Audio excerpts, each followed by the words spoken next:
Well, good evening and welcome to the Strawberry Seed webinar, The Role of Leaders in Supporting Mental Wellbeing. My name is Frances Orr. I'm the Principal HR Advisor and Mental Health First Aid Trainer at Strawberry Seed. And thank you for joining us tonight. Before we start, I would like to acknowledge the traditional custodians on the lands on which we are all meeting on today and pay respect to elders past, present and emerging. We also extend that respect to Aboriginal and Torres Strait Islanders people here today. So just a brief introduction. If you don't know who Strawberry Seed is, this is the Strawberry Seed team. Carly started Strawberry Seed back in 2013, and we've been working with countless small and medium business owners since then, helping them succeed and coaching them successfully through a wide variety of HR issues.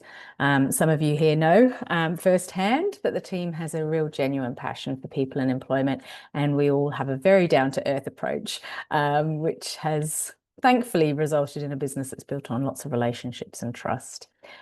We fit in with other business supports, typically people or businesses such as your accountant, bookkeeper, lawyer, and business coaches. So for tonight, we are going to talk through leadership roles and mental wellbeing in the workplace. Before we start and delve into that, though, I would like to just clarify the definitions, I suppose, between mental health and mental illnesses. So the World Health Organization, the WHO, have a definition of mental health, which is a state of well-being in which the individual realizes his or her own abilities, can cope with the normal stresses of life, can work productively and fruitfully, and is able to make a contribution to his or her community. Therefore, a person with good mental health will feel in control of their emotions, have good cognitive functioning, and positive interactions with people around them. This state allows a person to perform well at work, in their studies, and in family and other social relationships. So from that definition, we can understand that mental health allows people to function productively and be able to make a contribution to their community. Good mental health allows people to feel in control of their emotions and their functioning and their interactions. We can imagine, though, our mental health sits on this lovely and wonderful continuum. Everyone is positioned somewhere on this continuum, and an individual's position will shift throughout their life depending on a wide range of factors. These can be things such as their life experiences, their biology, their access to services, their coping skills, etc. It is absolutely normal to have ups and downs or shifts along the continuum from time to time. And these are usually at points in our lives where we are exposed to stresses. So, for example, someone might be feeling really stressed about moving house or starting a new job. And this may have them moving towards the red end of this continuum. This may not be a sign of clinical anxiety, but more of a one-off and a reasonable reaction or response to a situation that they're facing. Typically, once the situation has resolved, the stress will also resolve and the person will return to their, let's say, normal or green end of the health continuum. So in opposition to that, or in its opposite, we know what mental health is. So what is the definition of a mental illness? A mental illness is a condition that causes major changes to thoughts, feelings, and behavior. It impairs functioning and critically is persistent over time. So from this, we can understand that mental illness is something that can be emotional, it can be a chemical imbalance, or a physical response to a stressor or life event that is ongoing. We also know that wonderful fact at the bottom there, which comes from the National Mental Health and Wellbeing Survey, that 1 in 5 Australian adults will experience a common mental illness in any 1 year, which obviously highlights and demonstrates that mental illness is quite prevalent within our society. And therefore, as I'm going to talk about now, is something that we do need to integrate into our business lives and our business relationships. So let's start with the why. Let's talk about, through this section, what connects the human side of leadership roles with the business impact or the business consequences. It's really good for us to try and understand that managers or leaders or businesses that are supporting mental well-being, it isn't just a nice extra.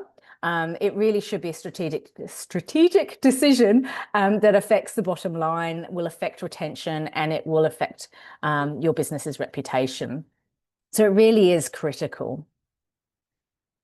So we know that every business relies on people and people's capacity to perform, which is directly tied to how safe and valued and supported people feel.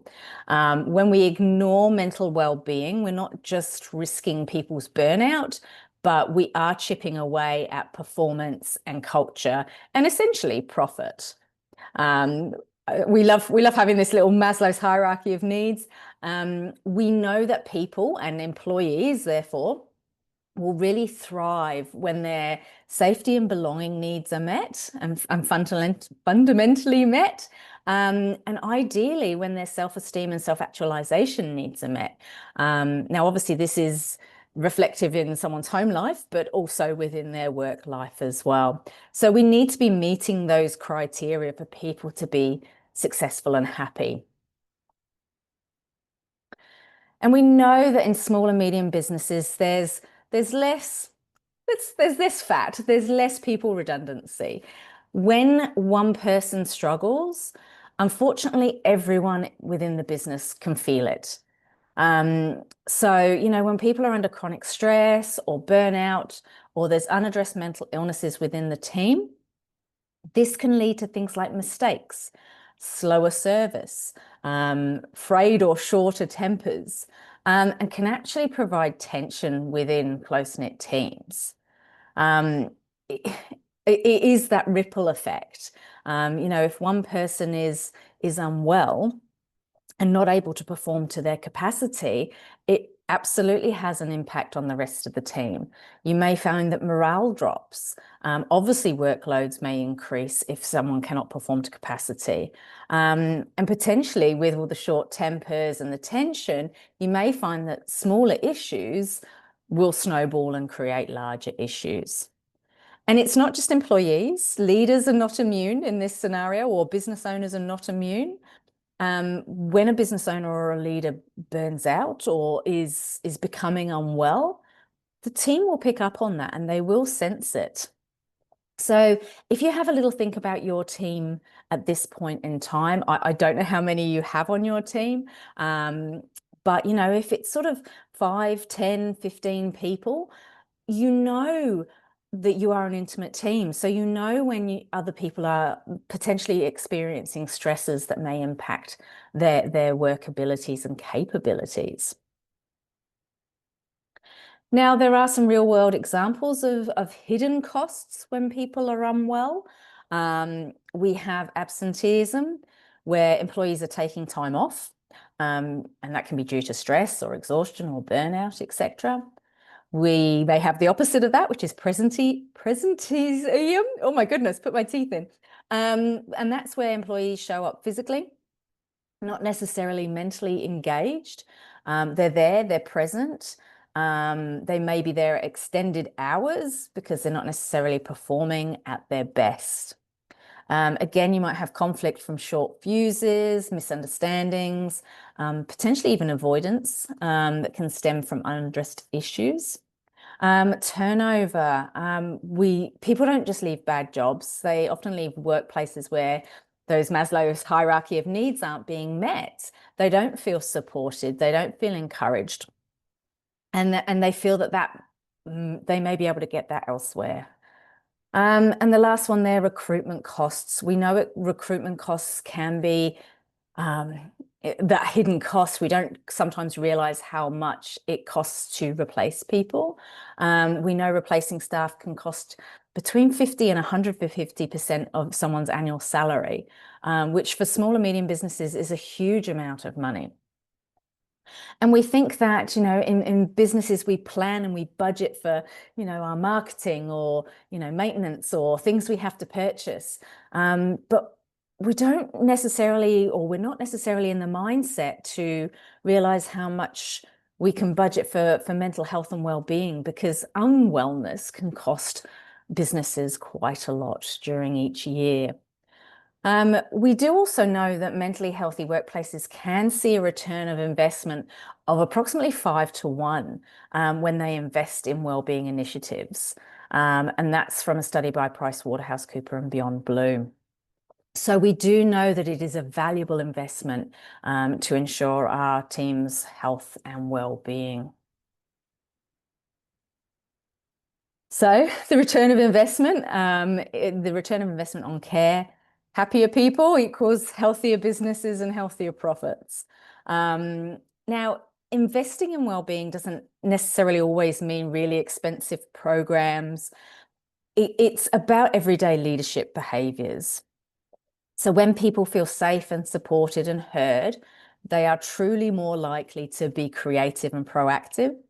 They are more likely to take ownership of their work. They are more likely to stay with the business longer. And they are more likely to provide better customer service, which of course, in turn, builds brand reputation.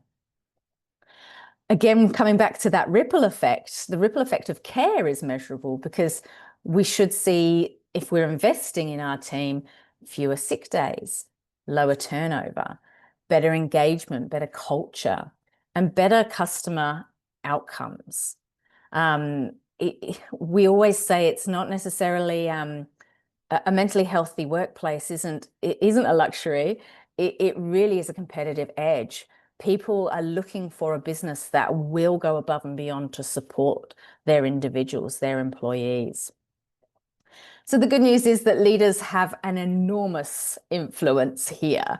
You know, how you communicate, how you set expectations, how you respond to challenges, that all shapes how safe people feel to bring their best to the workplace. So let's have a look at some of the legal and ethical responsibilities for leaders, and then let's look at how good leadership looks like in practice with mental well-being. So as leaders, we all want to do the right thing. We know it's important, but we know it's important that but it's also important to know that we have to do the right thing. The law recognises psychological safety as part of OH&S or WHS, workplace health and safety. And that's a good thing. It means that we are expected to lead with care and not just with performance in mind. So there has been a little bit of a shift recently in the last couple of years, bringing psychological or mental health safety into workplace health legislation. So the management framework for that in Australia is Safe Work Australia. That section sets a national policy on work health and safety, including psychological risks. And then there's the model work health and safety regulations, which mandate the elimination or minimisation of psychosocial risks and are adopted by each state and territory. And then you also have codes of practice, and they provide practical guides to duty holders, such as businesses, on how to meet their obligations under the workplace health and safety regulations. So it sounds really daunting. And here are some of those regulators, if you like, just broken down by state. There's no expectation that you know everything about everything and every legal obligation, but it is good to certainly tap into some of these resources. And as a business, know the codes of conduct or the codes of practice within your state, just to give you a bit of a helping hand to know what your responsibilities are. So under Australian workplace health and safety laws, employers do have a duty of care to ensure both physical and the psychological safety of their employees. So this means identifying and managing psychosocial hazards, which I'm going to talk about in a moment.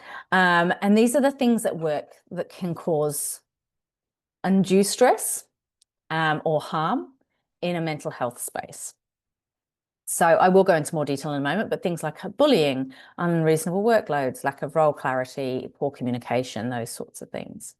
As it happens, leaders are usually on the front line of these hazards, if you like, and you quite often will see the early signs of strain before maybe other people do. The whole duty of care and the whole implementation of psychosocial risks and hazards into regulations is that it's bringing the focus more into prevention and proactiveness rather than responding to crises. So if you think about, if you'd fix a broken chair that could hurt someone, or if you take the frayed kettle out of the kitchen, that's your duty under a physical health and well-being. So you also need to understand that you can fix potentially workplace culture that's having an impact on people as well.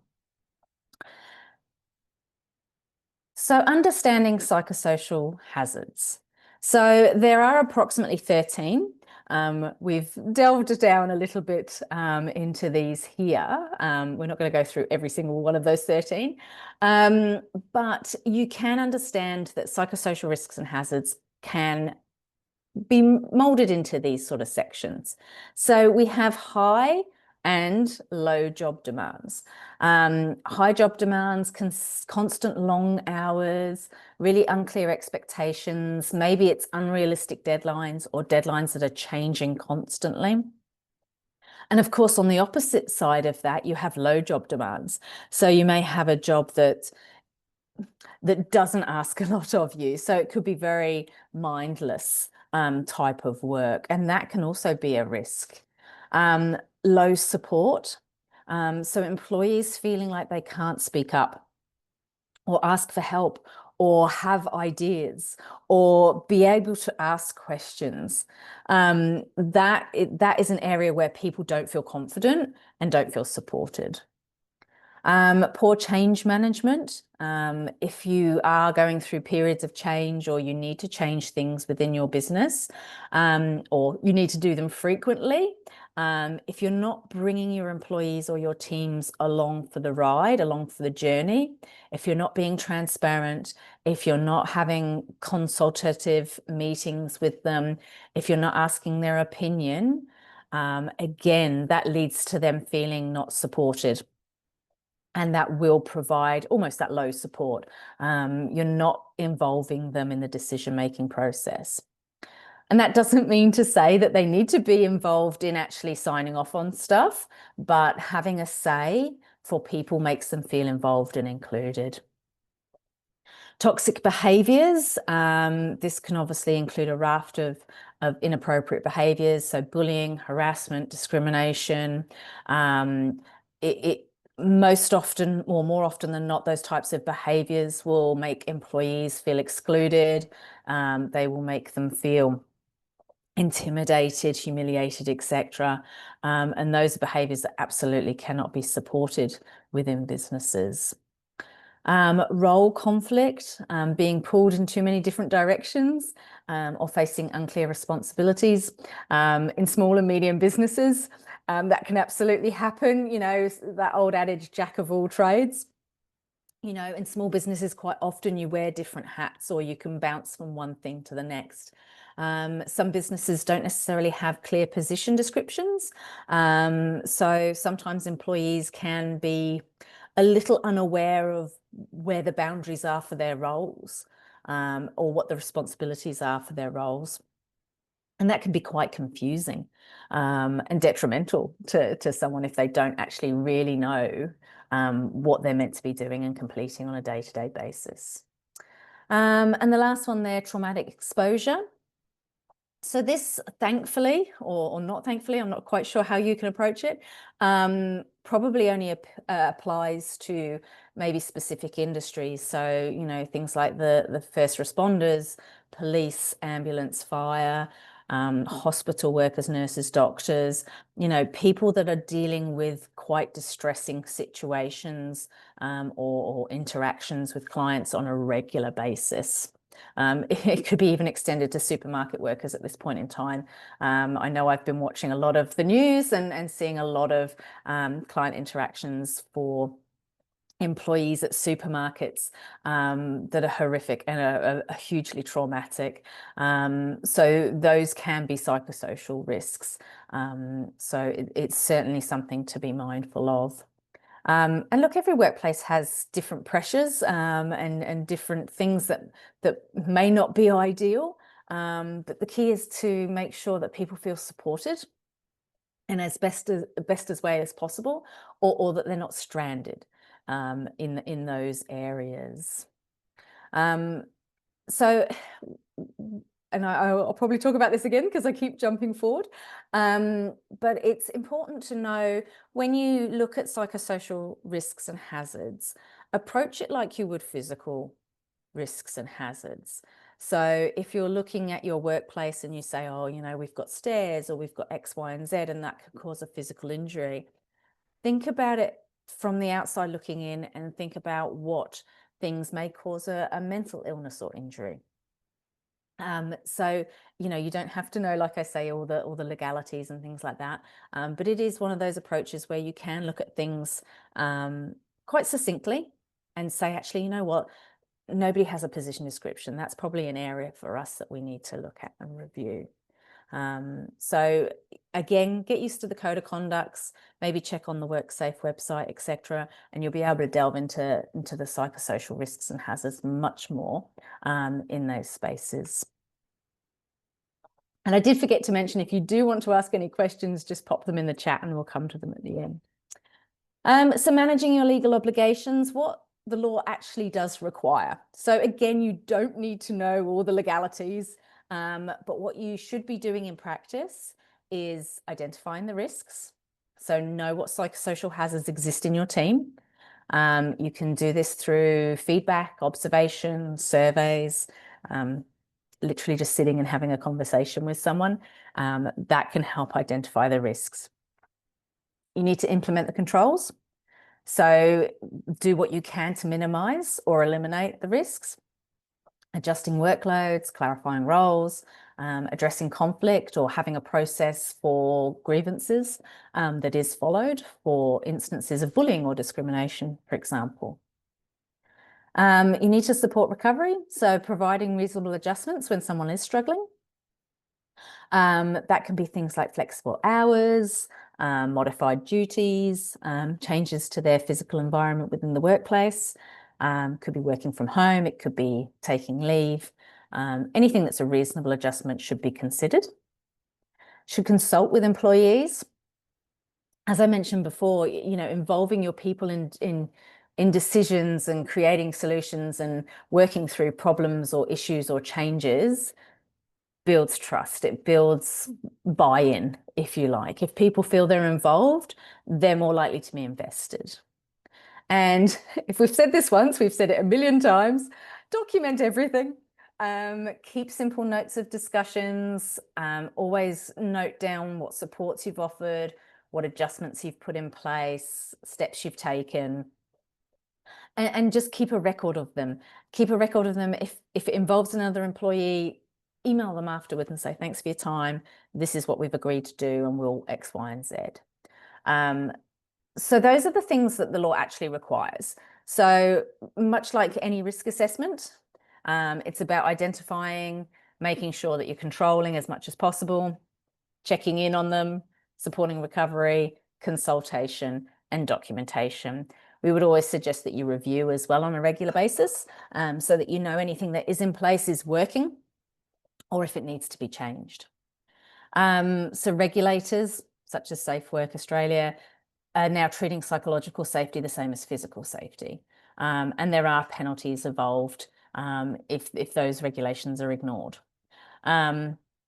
We don't want people to think, oh my goodness, this is just another thing that we have to add on. You know, we're already so busy running businesses and managing teams.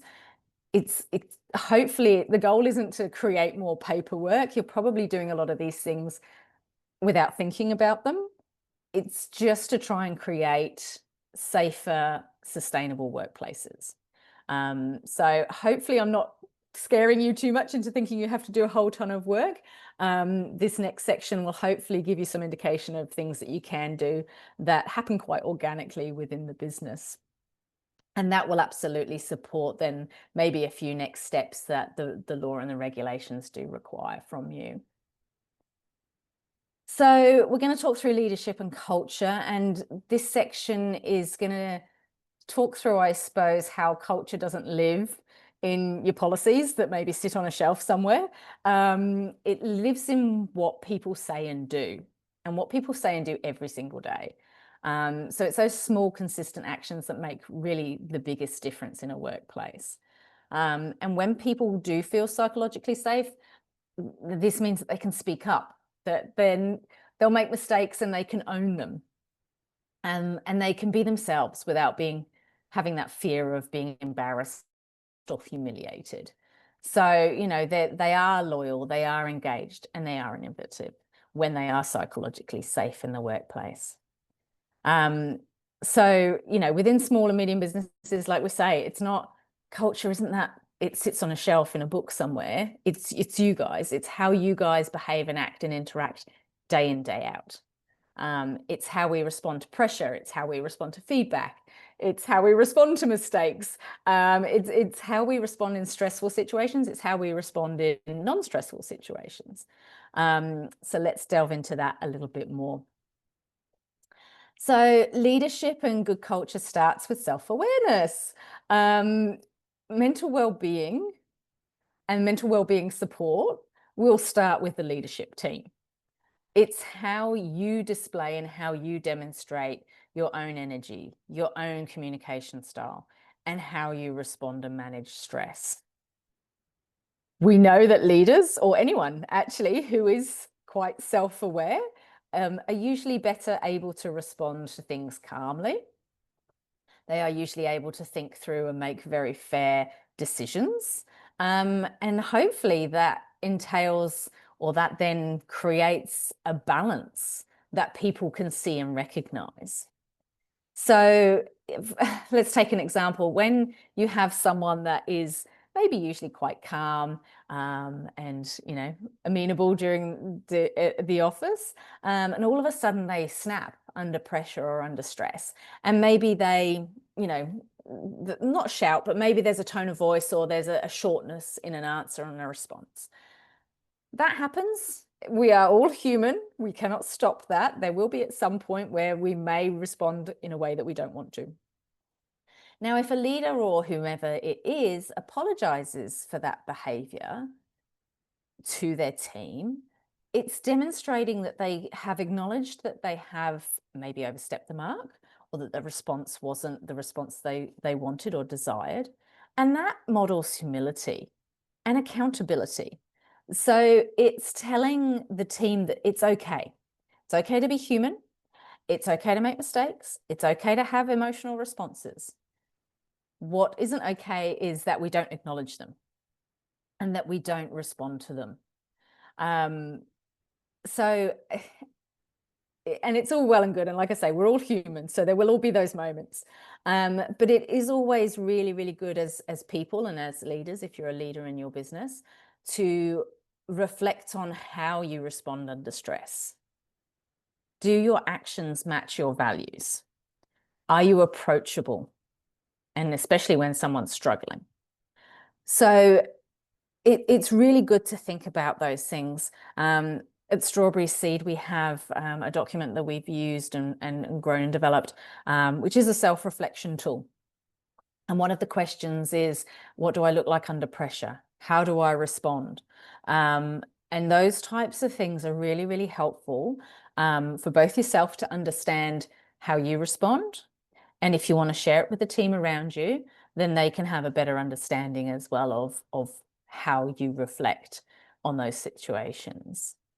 It sounds a bit trite, but we always know that, you know, people see and respond to what their environments are. So your team will likely mirror what your behaviors are on a day-to-day basis. Now, building trust. Now, this can happen through everyday actions and should happen through everyday actions. It isn't built in the grand gestures of everyone can take the afternoon off, although that is wonderful, and I'm sure it does form a level of appreciation. But it's in those micro moments. It's in those small interactions. It's following through. It's following up. It's listening well to people. It's giving credit where credit's due. It's being fair. It is about showing interest also in that person outside of work, if you like. How was your weekend? What did you do? Did you have, what are your hobbies? Delving into finding out more about people builds that trust, and sharing your personal stories with people builds trust. Some of the key behaviors to do that is being consistent, being predictable, creates safety within a workplace, making sure that you communicate openly, sharing what you know and admitting what you don't, giving feedback and providing that in a kind and clear manner, treating everyone with respect, especially when things go wrong. That's the default, isn't it? For sometimes for us to blame when things go wrong. So treating everyone with respect, taking that moment to take a deep breath, and making sure that those consistent behaviors are there for you and your team, because that is absolutely what's going to build trust and what is going to bring mental well-being at the forefront of your business. Now, psychological safety it's the foundation of mental well-being at work. It's that shared belief that it's safe to take personal or interpersonal risks. It's that safe space to go to someone and say, I think I've made a mistake, or this has happened because I did X, Y, and Z. It's being able to trust that the response is not going to belittle and make you feel unsafe. It's asking for help, and that can be on anything. That can be on something personal, it can be something professional, or even to look at, being innovative and sharing new ideas. You have to create that psychological safety for someone to be able to trust that you can be the go-to. You can be the go-to person. How do we create it? When someone speaks up, listen, take it in, don't interrupt, and don't have judgment. It could be a terrible idea. It could be a fantastic idea, but respond to that. Don't necessarily react. If someone's brought an idea to you that's terrible, that's okay. But don't turn around and go, that's a terrible idea. Listen to what they have to say, maybe ask some open-ended questions. And then maybe you can respond in a way that summarizes how that idea isn't beneficial for the business. Creating this psychological safety comes from showing vulnerability. I just mentioned just previously there about sharing your own stories. Sometimes people can share really deeply personal stories, which can in turn bring other people's confidence and safety to the workplace in knowing that someone else has experienced something similar, for example.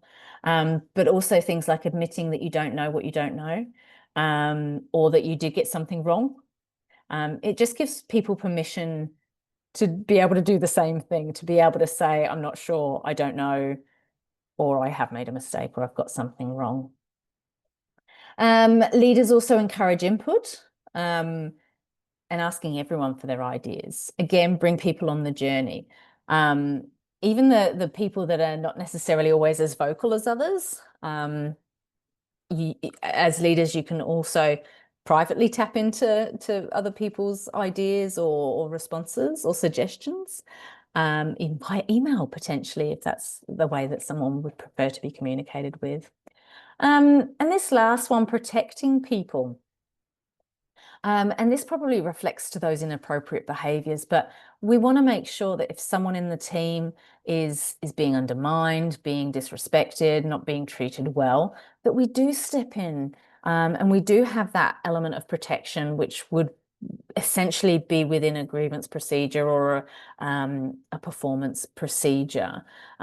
We really do need to make sure that we are defending the team and making sure that they are safe and protected from those inappropriate behaviors.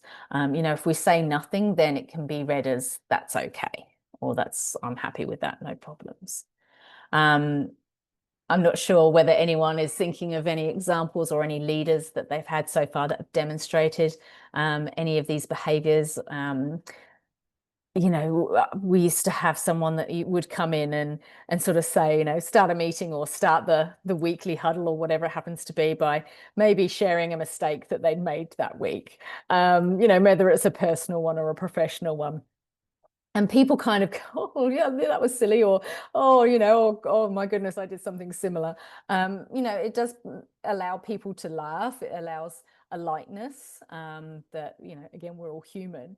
But it also allows and creates that safe space to know that we're not all perfect and that we learn together. So, even things like that, how you can display your vulnerability, if you like, and how you can build the trust between yourself and the team is a fabulous way to create that psychological safety. Of course, it's always the role model, I suppose. As I've said before, people will reflect and mirror back your behaviors. So it's setting the tone for what's normal in your workplace. And leading by example, obviously, is at the heart and soul of this. So if you as a leader are working late regularly and putting a pin on that, saying, oh, I was here till 8 o'clock last night and celebrating those things, that's not necessarily going to create that safe space for people. Same as if you never take breaks, or if you eat in your office, or if you're not sharing those moments with the team. And sometimes it can be things like if you're sending emails late at night or early in the morning, that type of behavior can provide assumptions from the team that that's the level of expectation. I'm sure you've all heard, or you may even have seen that, a lot of people now put on the bottom of their emails, I may be sending this outside of business hours. That's just because it works for me. There is no level of expectation that you respond at the same time. It's a level of expectation that you respond in your working hours. So, there can be those sort of elements where you can minimize that impact. But again, you have to build that trust and that knowledge that this is what works for you, and it's not a level of expectation from the team, especially maybe for new people that come on board, that they might see that before they have that trust or that knowledge with yourself as a leader, for example. So showing and demonstrating and actively practicing the fact that you have balance in your workplace and in your work life scenario is really essential and is key. People see what you do. So, you should be taking your breaks. Take breaks with others if you can, that'd be ideal. Encourage time off, encourage leave. Whether that be annual leave, whether that actually be sick leave. Historically, people have come to work to battle through, whereas they should have been at home in bed resting. It's making sure that you are encouraging people to tap into that type of entitlement, and that they are looking after their health and well-being. Again, avoid glorifying that busyness, that, oh my goodness, I'm so busy, I work all these hours. It's not a badge of honor so much anymore as what it used to be in previous generations. So it's I have something at the moment that I'm thinking of, where my boss is thinking, Monday at 5:01, there's no one in the office. And it's that balance of saying, well, absolutely, have they been working hard all day and they actually want to leave at 5 o'clock, which is when they're paid up to? Absolutely. But sometimes it can can strike a chord that is uncomfortable. But we do need to try and avoid that, because obviously a psychosocial risk and hazard is those high job demands, working overtime, etc. So we do want to try and resist the urge to glorify how busy and how hard or extended hours, you might be working. And acknowledge effort. We talk about productivity and working hours, and a lot of sort of back and forths we have are with people that say, oh, they don't stay late in the office, or then they're not working, they're leaving at 5 o'clock, and you kind of have to retort with, well, are they doing their job? Are they being productive? Are they getting done what they need to get done? Then yeah, absolutely. If they're doing that, we need to acknowledge that they're doing well and that they are able to fit their responsibilities into the time that they have. So try and role model those healthy behaviors. Not always easy, I appreciate, but making sure that you do pop those healthy boundaries into place and getting that work-life balance, so that people understand that there isn't that additional pressure when not necessary. Again, it's that leading by example. It's people will learn from what you say and what you do, more so what you do than what you say.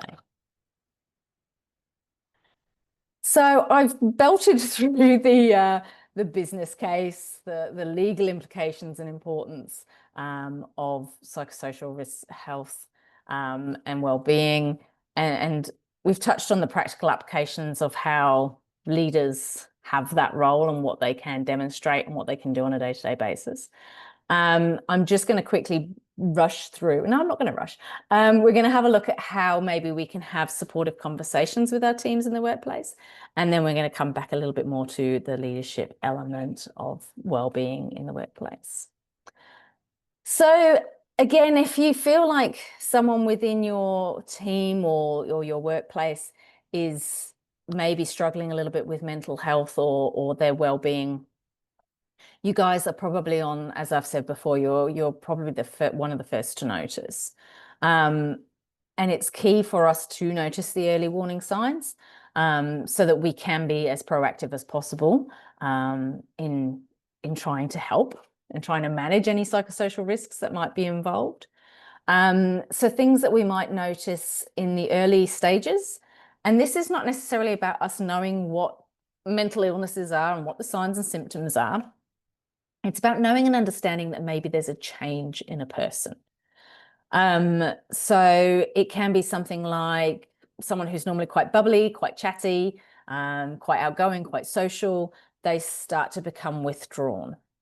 And that might be they're not as chatty as usual. They're not going out with, and socializing at lunchtime, for example. So it's that those small changes where you might see someone who used to be typically quite socially engaged is now not necessarily as much so. You might notice that someone has a bit of a change in energy, or their focus. They might not be able to concentrate so much, or they might not be able to hone in on the tasks that they're doing, or maybe it's even attitude. Again, it's just those slight little changes that we need to try and address as and when they appear or when we notice. Someone might start making mistakes, or there's a drop in performance. You might notice that someone's becoming a little bit more irritable, or experiencing emotional responses to things that they may not have previously done. You may also find that people are taking more frequent periods of leave, especially sick leave, and that might not be with any clear reason. Not that technically people have to provide a reason, but it might sort of be unexplained to a certain point. Why I'm talking about this is because if you start noticing these things, it's really helpful to not ignore it, and to try and provide some early support. And hopefully that prevents it, or at least slows it down from escalating if that's where it's heading. If I suppose a general rule of thumb is if something does feel a little bit off, trust your gut. Potentially it could be something that is changing. And look, you do not need to diagnose it. You are a person within their business. You're not necessarily a medical professional. And I know we might have medical professionals watching at some point, but we are likely not in a position that we're going to be able to diagnose a mental illness or anything, or something wrong with someone's mental well-being. It's just a moment for us to check in on those changes. So if you do notice changes, acknowledge and understood that you have noticed those changes. And try to approach that person to have a conversation. We've literally just had Are You Okay Day? The conversation. You need to pick a time and a place that is private, with space, and where you have plenty of time to have that conversation. I would suggest, if you are going to try and approach someone to have that conversation, don't do it when you're not in a mentally healthy space yourself. And just take time to prepare a little bit, think about any information you might need, maybe even rehearse the conversation before you have it, even though that feels a bit weird. Things like, I've noticed you seem a bit off today. How are things going? Or I've noticed that you were late this morning. Are you okay? I'll talk more about this shortly, but those I statements are absolutely wonderful for situations like this, because it puts the onus onto what you have noticed, which is good for a place of calm and genuine concern. Now, if you do get to have a conversation and someone is engaged with you about their mental well-being, just listen. You don't need to fix things. You won't necessarily say the wrong thing. So don't be afraid to ask questions.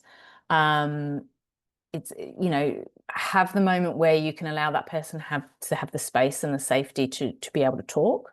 You don't need to jump to solutions. You don't need to say, you need to take a break, or you need to have some time off, or you need to see the doctor.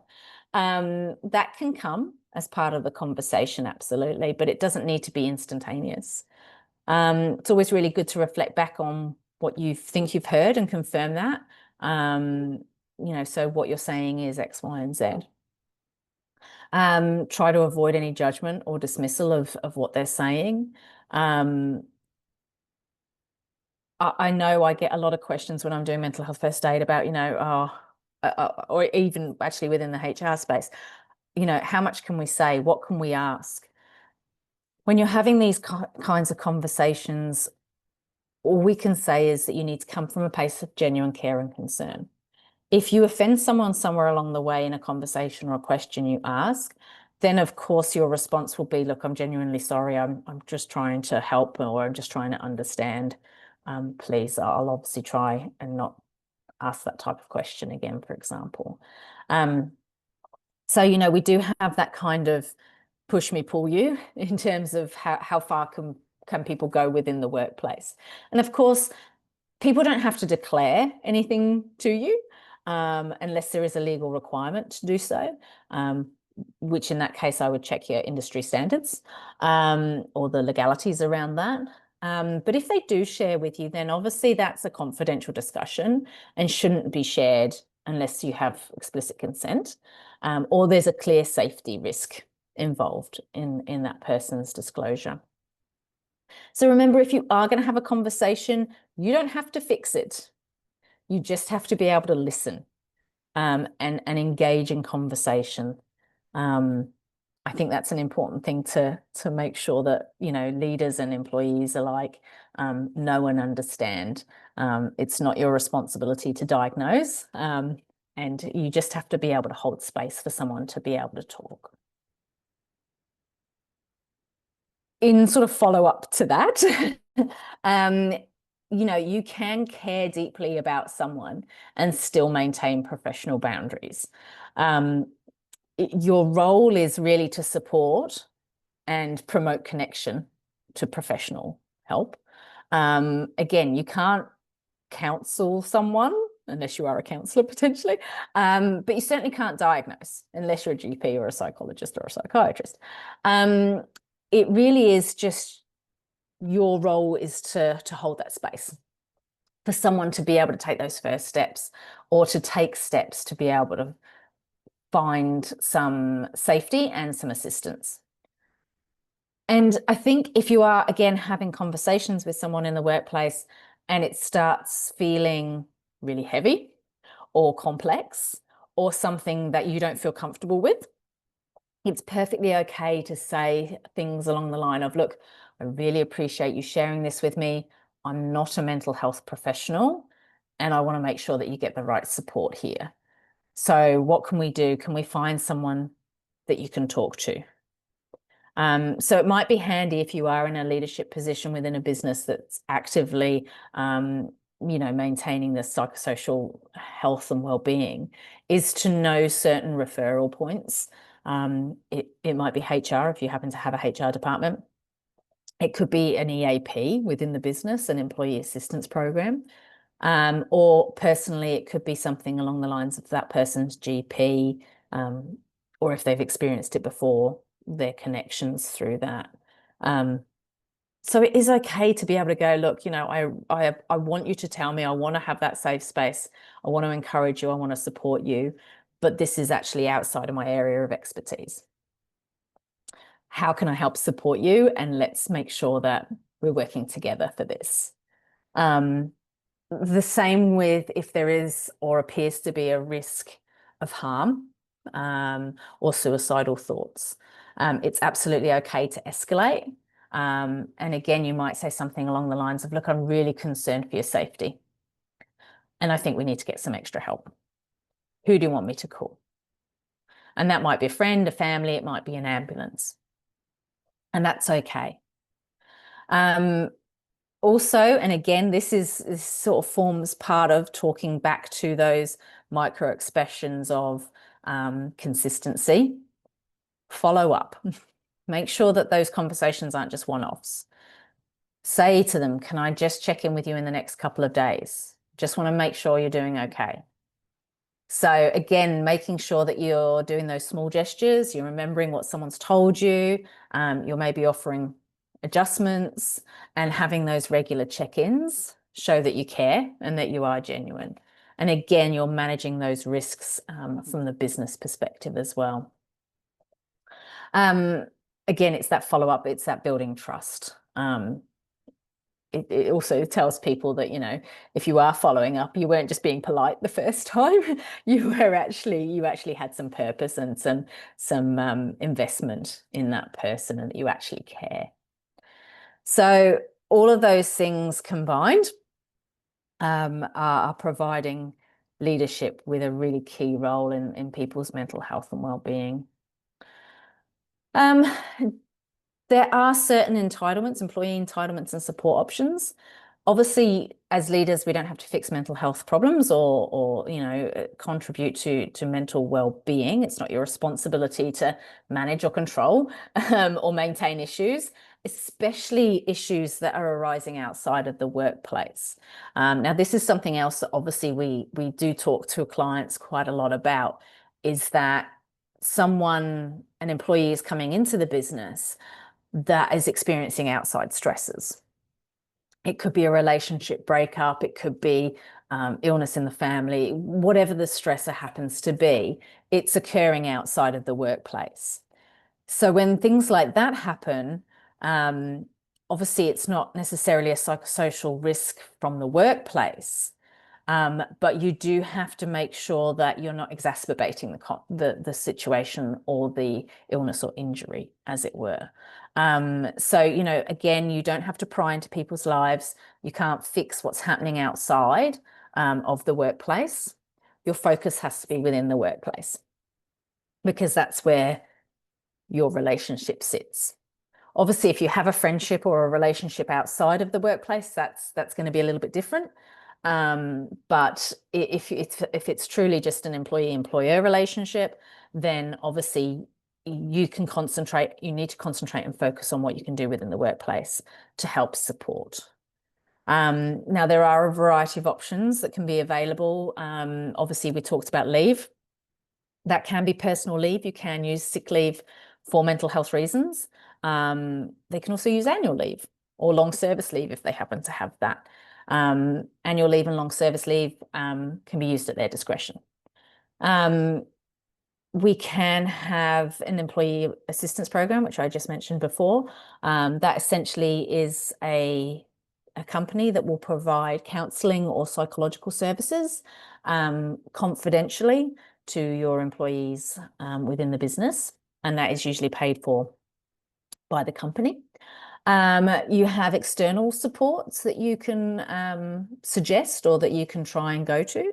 Obviously, Beyond Blue is a fabulous resource and website, especially for workplaces. Or you can suggest an employee's visit to a GP, for example, if you feel safe to do so. But there are external supports. Don't forget, you can have professional supports, and you can also have non-professional support. So, things that we know look after our health and well-being, like diet, exercise, doing things that fill your cup. You can also encourage those types of supports as well. You also have reasonable adjustments. Excuse my little picture of my man with my headphones in. I couldn't really find anything that represented reasonable adjustments. So I thought, okay, well, maybe noise cancelling headphones might be a reasonable adjustment that could occur in the workplace. If it's reasonable, it must be achieved. And obviously reasonable is based on your business and its structure and its financial capability. So, you must do reasonable adjustments. You must try and offer them. Don't assume what people want. Ask people what they want and need. And you also have return to work plans there. So if someone is off for a period of leave, we need to work with them in a return to work capacity to make sure that they are feeling supported and that we are meeting our obligations in that space. So it's good to know that those employee entitlements and support options are there. Again, you don't have to know everything. You don't have to know the Beyond Blue phone number off the top of your head. But as a leader, it is good to have those points where you feel like if something does come up, you could refer to. And again, they might just be general points. Something might not come up that is similar. Now, supporting well-being isn't about adding more to your plate. It's about doing what you're already doing as a leader. So I really notice the time now. So start small and build momentum. You'll show that your embedding mental well-being doesn't need to be complicated or costly. It's about your intention. It's about being consistent and people-focused. Small businesses tend to thrive on relationships, being adaptable and flexible. And those same qualities make you perfectly placed to lead well-being from the inside out. So start small, build momentum. Maybe a short well-being check-in to your weekly meeting. Review workloads with your team. Review PDs with your team. Celebrate small wins, absolutely. Create safe feedback, whether that's anonymous, that can be online, etc. You don't have to boil the ocean. You can start one thing at a time.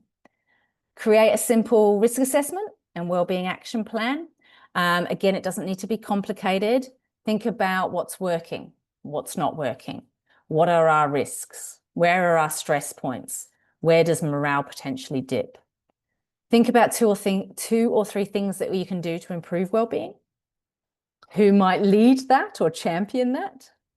And when we'll review and check in on progress.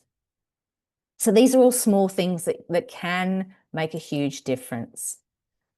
Psychological safety thrives on open communication. So make sure that you're keeping well-being visible to everyone. Share updates on what's being done to improve culture. Invite the feedback regularly. And make sure that you close the loop. I don't like that saying, but make sure that people know that their feedback is being acted upon. Builds trust and show that well-being isn't just a fad, it's here to stay. It's also good to look at existing policies and practices through the well-being lens. Again, we're not asking you to change anything, but maybe tweak what policies you already have in place. So things, and again, questions like, are your performance conversations supportive? Or are they only used when we need to correct things? Do rosters and workflows allow for periods of time off or recovery? Are you recognising effort? Are you trained and supported to have conversations if need be? So again, it's those small changes that create big changes in culture. Empowering and equipping leadership. You guys also need support. Burnt out people can't lead well. People who have empty cups, you can't pour from an empty cup. I'll get it right. So make sure you have a leadership check-in group. Make sure that you are getting support as much as you can. And celebrate progress. It's not perfection. Culture doesn't happen overnight. It's every little step counts. And recognize people that champion care because they're the people that will lead the charge. I do want to just really quickly touch on performance management. We do get a lot of questions around performance management relating to employees' health and well-being. Obviously, those situations can be very complex and very nuanced in every single scenario. At a very high level, you may be able to performance manage someone with a mental illness. However, as always, you do need to ensure that all the steps in the process are being completed to the best of your ability and that each stage is documented to mitigate any risks. You need to be aware of implementing all reasonable adjustments prior to making an informed decision on performance. And quite often we get this question: if an employee declares that they are experiencing a mental illness or mental ill health at any stage of a performance management process, then you should always pause that and address that before continuing. As always, please, please, please seek professional advice prior to commencing any type of process in relation to that, especially when mental health and well-being is involved. So to wrap up, hopefully I haven't gone too far over. Obviously, leadership is about humanity. It's about people. It's about connection. People never remember the targets you hit or the deadlines you met. They remember how you made them feel. So know that your leadership shapes well-being. The way you lead, your tone, your boundaries, your consistency, it sets the tone for your team. Every small action either adds to psychological safety or takes away from it. You do not need to be a mental health expert. You just need to be someone who listens, notices, and cares. Your legal duty kind of meets your human duty when we're looking at psychological responsibilities. You do have a legal responsibility under WHS laws to manage psychosocial risks, but that also kind of aligns with what a good leader looks like. So doing the right thing for your people is also about doing the right thing for the business. It's not just compliance, it is leadership. Connection and care are performance tools. Again, back to Maslow's hierarchy of needs, when people feel safe and supported and respected, they give their best. High-performing teams aren't built on fear or pressure. They may be in for small periods of time, but it will not be sustainable. High-performing teams are built on trust, clarity, belonging, sense of well-being and worth. Start small, stay consistent. You don't need a massive budget. You don't need a massive program. Just pick one or two things that you think you can change and do them well and build from there. It's that progress. It's those little steps. It's not about having a perfect culture or a perfect process, etc. Don't forget to look after yourself. Leadership's demanding. It's your job, it's other people's jobs, and it's looking after others. So you need to make sure that you are keeping yourself well and sustained. Take those breaks, make healthy boundaries, model healthy boundaries, and be kind to yourself along the way. Again, you cannot pour from that empty cup. So your well-being is crucial to your team's well-being. So before I wrap up, and I have got a couple more slides, but they're not big ones, I just want you to think of something that potentially you can do, one small thing that maybe you'll start doing differently from this week that might support your team's well-being. It might be setting another meeting. It might be having that check-in. Just have a little think about something, one thing that maybe you can change. At Strawberry Seed, we can provide mental health first aid training. We have a couple of courses coming up in November. If that is something you would be interested in, please check out our Strawberry Seed website or email info@strawberryseed.com.au. I don't believe there are any questions. If anyone does have anything, if you would like to pop it in the chat now, that'd be fabulous.